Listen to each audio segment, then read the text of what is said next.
Coach Mike Heimerman here in Eugene, Oregon at historic Hayward Field, a place that you've been a lot, but most of your travel party has not as the competition begins tomorrow. How have the young men and women adjusted to Eugene in this facility? Really the biggest issue that we've had is the time difference. It's we're 2 hours behind where we're normally at, so their sleep schedule is a little off, but really the weather's been beautiful. As you can tell today, I think it's right at 70 degrees. We got a nice breeze, so it's really beautiful out. It's almost chilly. I hate to say that for all the people back in Natchitoches, really hot, but they've made adjustments. That's why we come out when we do.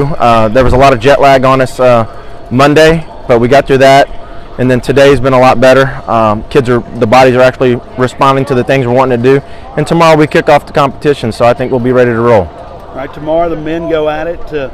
Your 4x1 starts the action on the track. A little over an hour later, Michael Larkins goes individually in the 100, and a little bit later than that, Cedric Paul throws the shot put. Talk about the expectations.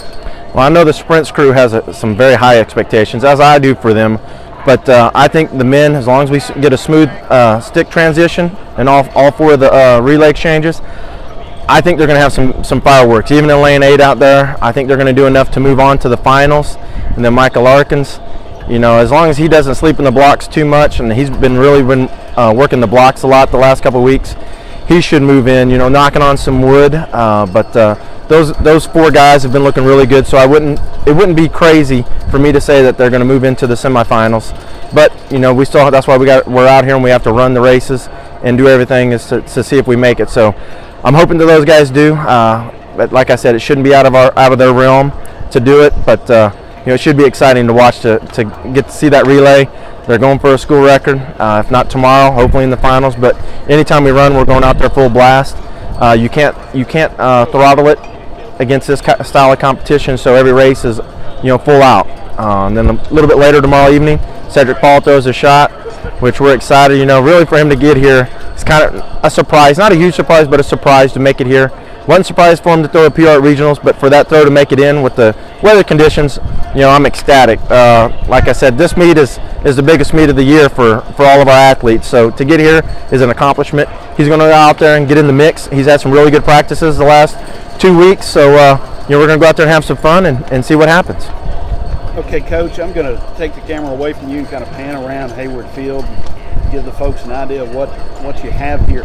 Why don't you, for a minute or so, tell them about Hayward Field and what this facility means to your sport and all the history here. Well, this is probably the most historic place in track and field in the United States, with the Steve Prefontaine being the most prolific distance runner of the generation. The legendary Bill Bowerman, co-creator of Nike, was a legendary track coach here. There's been a lot of Olympic trials here, USA championships, and then NCAA championships. It's quite an amazing place.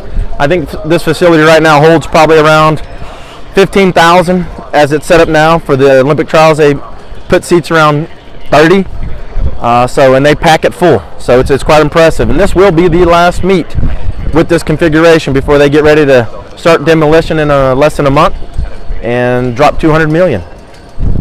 So quite impressive place.